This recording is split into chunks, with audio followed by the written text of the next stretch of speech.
today's topic is Understanding Hak Ja Han Moon Part 3. Part 3. So, first of all, I'd like to read some words from her autobiography. As she says, for the first time, I'm opening up a window into my life.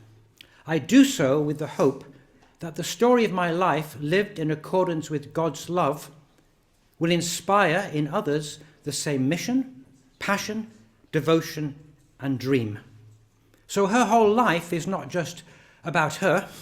Her whole life is about inspiring us to follow her example and to actually become true people, true individuals, true husbands and wives, true children, true brothers and sisters, true parents and true grandchildren and true grandparents. We're all meant to be true. Yes? So if we look at these words, how do we define God's love? Well, it's like giving without expecting anything in return. That's a parent's heart. And if we think, what does mission mean? It means an important assignment given to a person. And we know that our true mother was given this assignment by God. But also we have a mission given to us by God. And passion is to do things with great enthusiasm.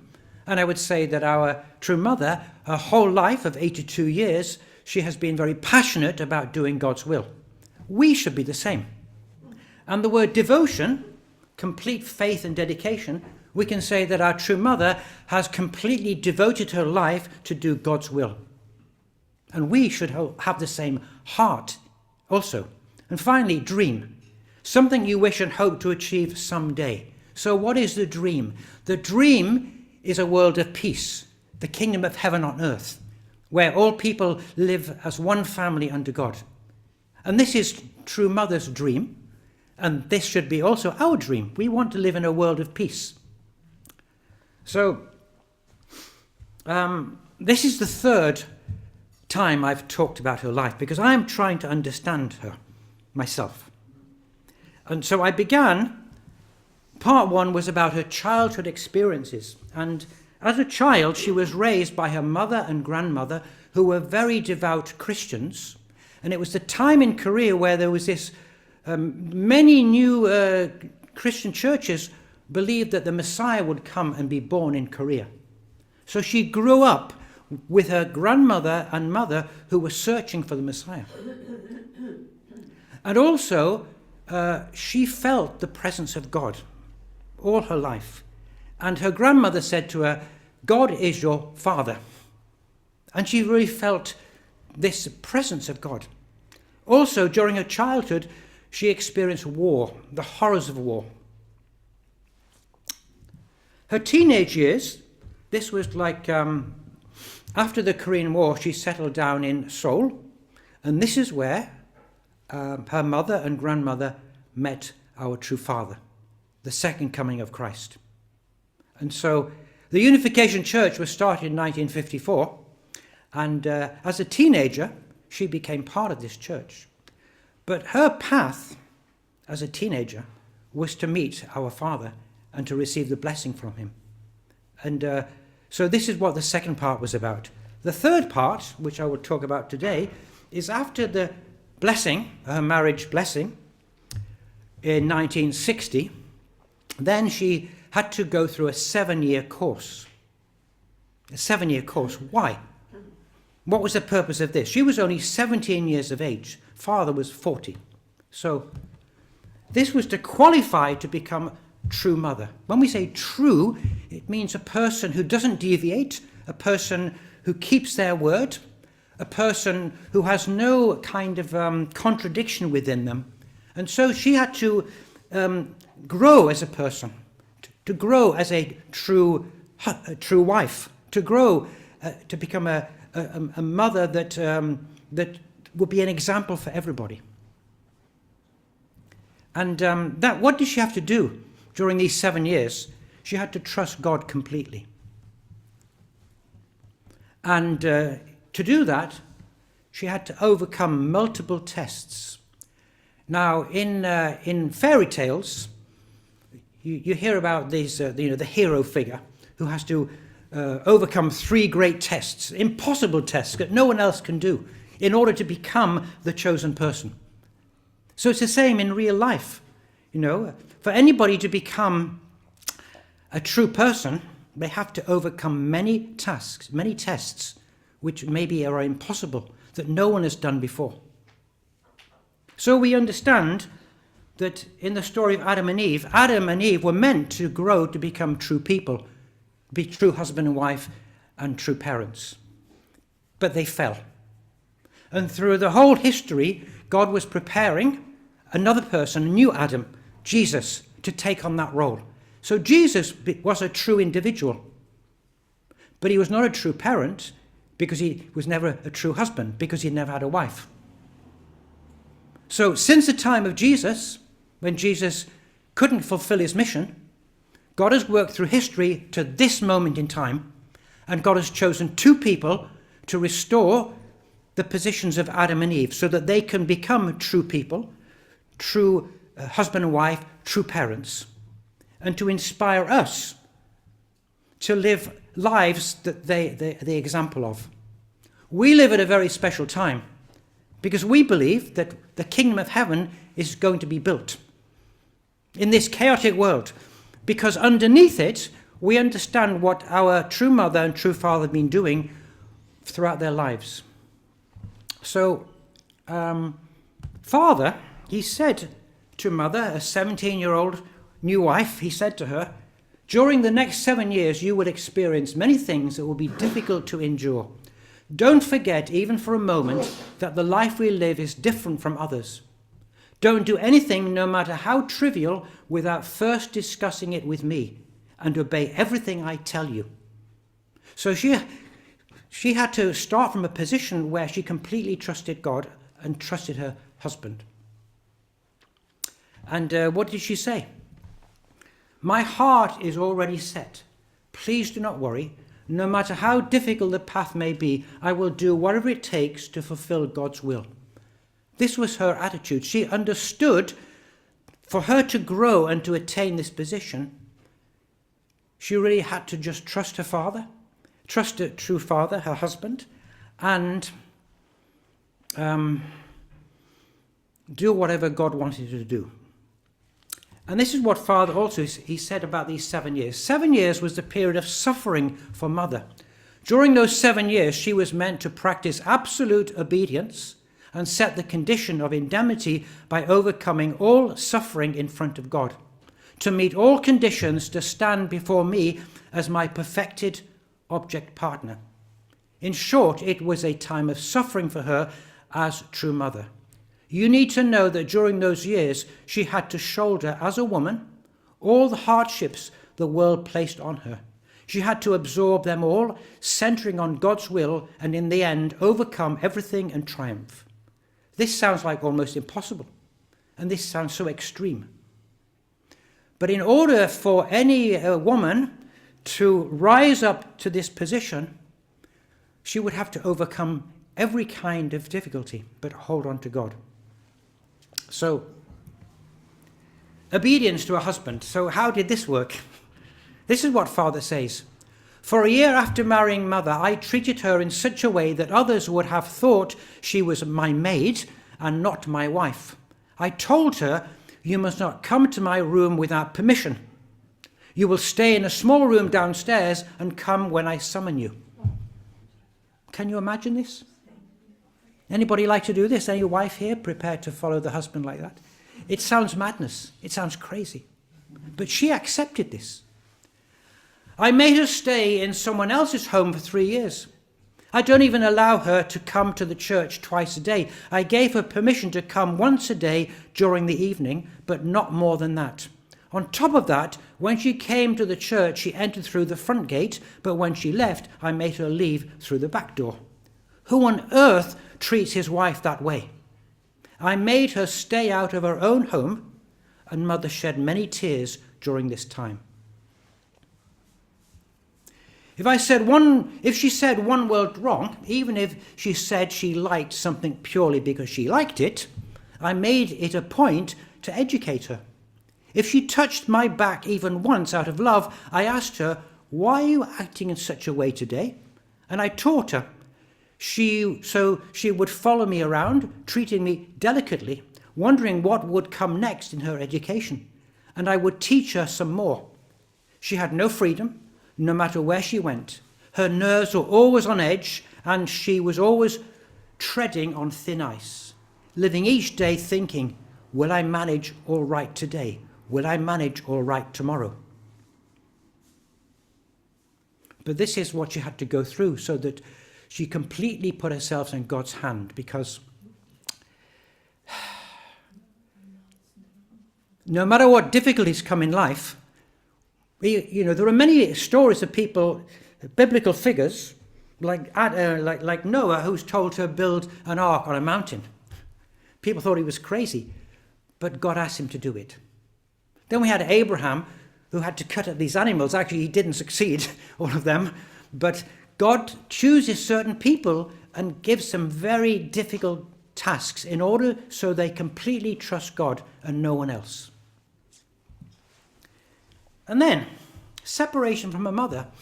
Father says, I also told that her mother not to come to our home for 3 years.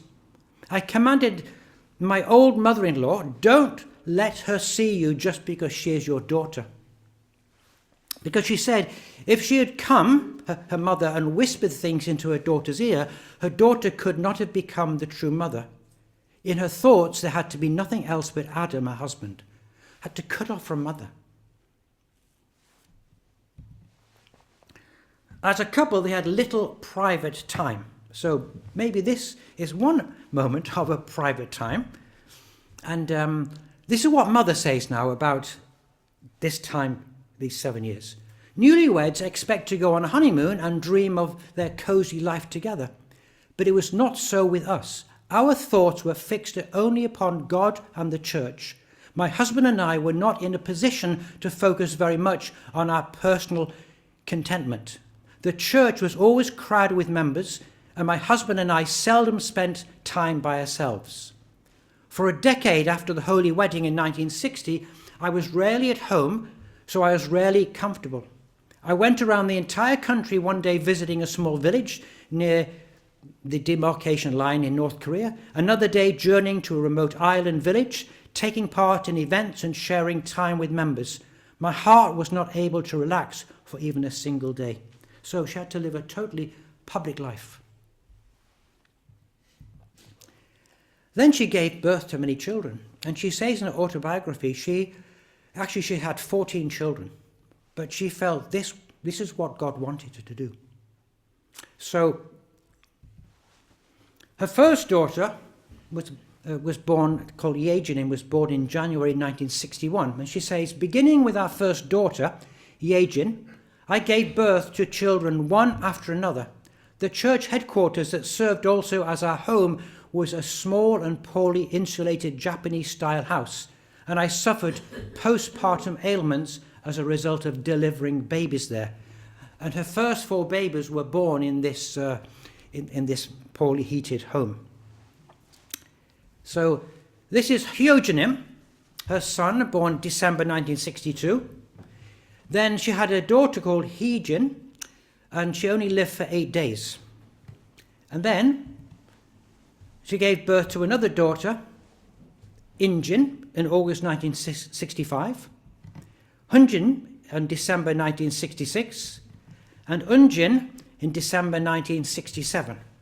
So how many is that? That's 1, 2, 3, 4, that's 6 children in 7 years. So she also had to go through a lot of physical suffering. Misunderstood, isolated, just had to obey her husband. And what else was there to say? Well, she says this, that also she had criticism from church members, because at the time when she received the blessing, she was only 17 years of age. And there were many older women in the church who were hoping they would be blessed to our father. And there were many, a lot of people. But this 17-year-old girl was chosen. Okay? So people didn't accept her. It was very hard to accept a 17-year-old. And so this is what Father says. all kinds of rumors spread. People said that mother was like this or that, and that we would get another mother very soon. She wasn't up to it. It would have led to chaos if we had kind of argue with them or tell them to stop this. Therefore, mother had to endure in silence. I had her. The others must have been taken aback. For instance, there were even rumors about our having the same birthday. They're born on the same day. Is it January the 6th? Am I right? Mm-hmm. Same birthday. That's amazing. So, then they would say, she made it up to make the date fit with father's. Because she survived under such circumstances, everyone ended up thinking that she was praiseworthy. And in the end, people came to realize no one but she could be our mother. Do you know how much father, suffered in the background? So he saw her suffering, but also he was receiving direction that she had to go through these 7 years of suffering. And so, though the women of the Unification Church hated her at first, as the days passed and they saw how she was treated, even the old women pitied her, saying, "How can father be so hard on her? Now that he is married to her, he should stay with her. Why is he making her stay outside and not living with her?" Thus, all the insults they had thrown at her initially were dissolved through indemnity. They came around to mother's side. First, the old women were won over to mother's side, then the middle-aged women, and lastly, the young girls. Everyone came to stand on mother's side, and thus everything fell into place. If you are accused of something you have not done, you've not done anything wrong, but you're accused, then your knee-jerk reaction is to give back. Yeah. So I can look back to in our life. We all experience times when we are misunderstood. Yes? So in my life, one time I can think of is when my children were teenagers. And when children are teenagers, that's not an easy time for parents. You give everything and you're doing your best, not perfect, and then they start to criticize you. And my knee-jerk reaction at the time was to give something back. Why are you saying this to me? And feeling unfair and feeling like a victim. But I learn now, actually, that doesn't work. You just have to take it, be patient, endure it, and don't get angry. That's a hard one. So I can relate to this idea that when you are misunderstood, not treated properly, you can get angry, resentful, lash out, whatever. But in order for her to actually to really mature a character, and to experience God's love, because God's love is unconditional. To be a real parent, like God is a parent, we have to give no matter what. That's what Jesus did. Jesus, he said, you must, forgive your enemies. On the cross, he said, forgive them. They know not what they do.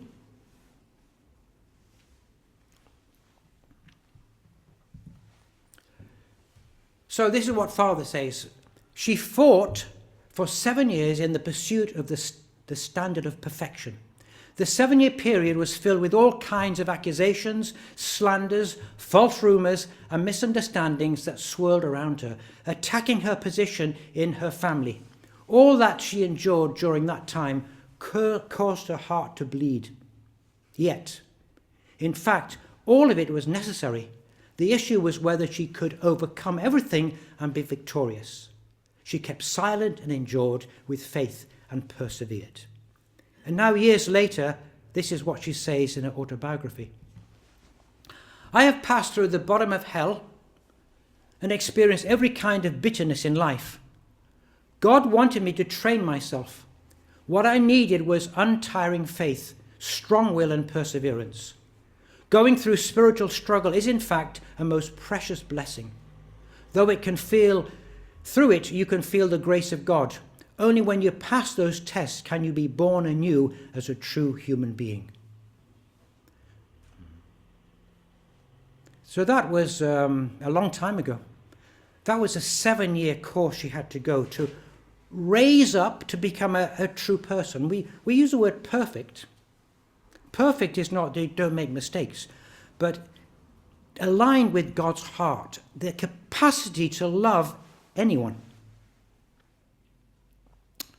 So what has happened since that time? Well, now, 58 years later, we live, there's a special event happening in Korea. This is kind of the fulfillment of her life's work and our Father's life work. Of course, it's not just her, it's the two together. So I'd like to give a little introduction to this event that's happening in 7 days' time. So, in just 7 days, the heavenly vision of Heavenly Parent and true parents will come to life. The Cheonwon-gung Chonil Sanctum entrance ceremony will be a momentous occasion. This significant day will also commemorate the 65th Holy Wedding Anniversary of the true parents of heaven and earth and humankind, the 58th Heavenly Parents' Day, and the 66th True Parents' Day. This entrance ceremony will signify the full establishment of Heavenly Parents' position on earth. It will lay the foundation for the heavenly ideal, with true love serving as the new beginning, illuminating the future of humankind. So on March the 18th of this year, this is what Mother said. Everyone living in the 13th year of Cheonilguk, which means Kingdom of Heaven, is experiencing the golden age. True parents have established the environment necessary to welcome Heavenly Parent, the Creator, to this earth. After the fall of the first human ancestors, and for the first time in 6,000 biblical years of human history and the providence, I proclaim that it is not only Heavenly Father we recognize, but Heavenly Parent. Consequently, I emphasize that all religions and humanity must receive the blessing through the true parents to genuinely honor Heavenly Parent. Today, you are individuals who have walked a difficult providential path, but you are truly blessed. True Mother, the only begotten daughter of Heavenly Parent, Holy Mother Han, is the Heavenly Mother who had been hidden for 6,000 years. The birth of creation and the birth of life come from the Mother. And then she emphasized the essence of the heavenly providence, clarifying that the ideal of creation and the original vision of Heavenly Parent was to bring forth the intangible Heavenly Parent on earth as the true parents, embracing humanity as children and establishing the kingdom of heaven on earth. And she also stated, considering the 8 billion people of the world, it is you who will lead the restoration of all nations and the world. And she called upon all the blessed families to take on their responsibility as the chosen people. At the heart of the Cheonwon-gung lies the Chonil Sanctum. And the Chonil Sanctum holds two significant meanings. First, it transcends race, nationality, religion, and culture, allowing all people to realize and experience the fundamental true love and original ideal of creation. It serves as a central place for spreading this culture of heart in daily life. And second, it is a sacred and holy space where the true sons and daughter of Cheonilguk gather to offer praise and glory to Heavenly Parent and find comfort in Heavenly Parent's embrace. It is also a place where one can deeply feel true parents' devotion and life works in guiding humanity as Heavenly Parent's children. In this sense, the Chonil Sanctum signifies that Heavenly Parent's true love and ideal of creation have been substantially realized on earth through true parents. And so, then I just want to say a few things about what will happen at this entrance ceremony. From the very beginning, the Heavenly Parent, what is the providential significance of this? From the very beginning, the Heavenly Parent envisioned a magnificent dream and created heaven and earth. After a long journey of 6,000 years, that dream is now being realized through the entrance ceremony, which is established at the heart of the cosmos. True Mother, the only begotten daughter, who is wholly united in heart and essence with the Heavenly Parent, will enter Chon Won Gong as the tangible embodiment of the Heavenly Parent. This entrance ceremony is a cosmic and historic event that fulfills Heavenly Parent's providence and perfects the love of humankind. It marks the beginning of life in the kingdom of heaven on earth, where we will now attend Heavenly Parent substantially. Following the entrance ceremony, Chon Won Gong, which is Heavenly Parent's dwelling place, will serve as the central administration of Cheongguk and as a global educational centre for all humanity. Through this, the substantial providence of the governance of Cheongguk will officially begin. And finally, to conclude, I will read some of Mother's words that she says. You are truly happy, blessed families, but as blessed families, you have a responsibility. Tribal restoration, national restoration, world restoration. You must accomplish these. It cannot be done just by one person alone. Just as I have created an environment where the will can be fulfilled in my lifetime, you too can do the same. I hope you will fulfill tribal restoration, national restoration, and local restoration in your communities. And 7 days from now, we will celebrate this Chon Won Gong Chonil Sanctum entrance ceremony. And on that day, may we all become absolutely one with True Mother, the only begotten daughter, and substantial Holy Spirit, and come before heaven with hearts full of gratitude, glory, joy, and grace. And let us pray that Heavenly Parent and true parents can bestow abundant blessings and grace upon all blessed families, all members, peace ambassadors, and all who are participating in this precious and historic moment. Thank you. And with that, I'd like to end and say thank you for listening.